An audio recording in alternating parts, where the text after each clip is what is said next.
Also a poet. I always loved drama. I always loved reading. I love poetry. I love novels.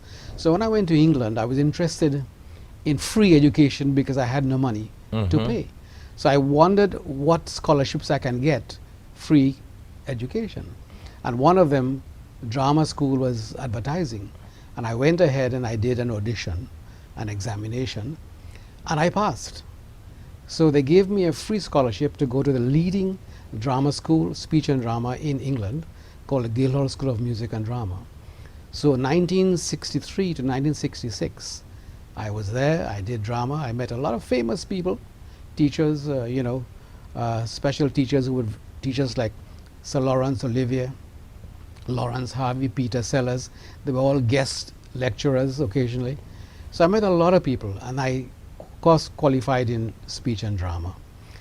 And I went into theater. I worked in television, with television shows. A lot of them, if you Google my name, you'll see I did about 27 productions for the Trinidad, for the United Kingdom television companies, the BBC in particular.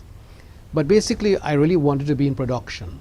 So what I did a course in television production with a famous television director in England called Kit Plant.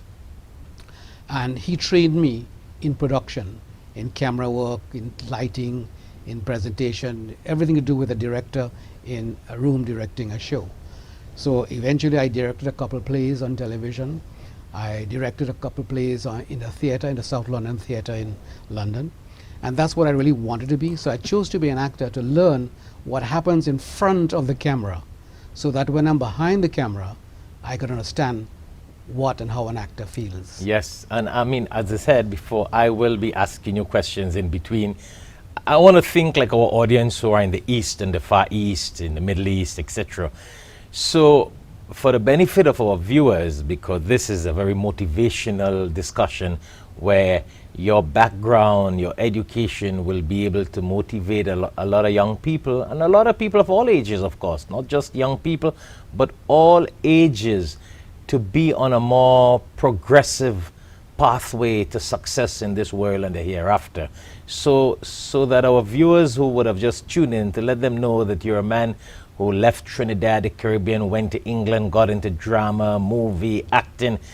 And the final analysis we're going to be talking about is how you ended up in Darul Uloom, in this religious world, in this, spiritual world, in this world of Deen and Dawah and Islam, from that kind of background.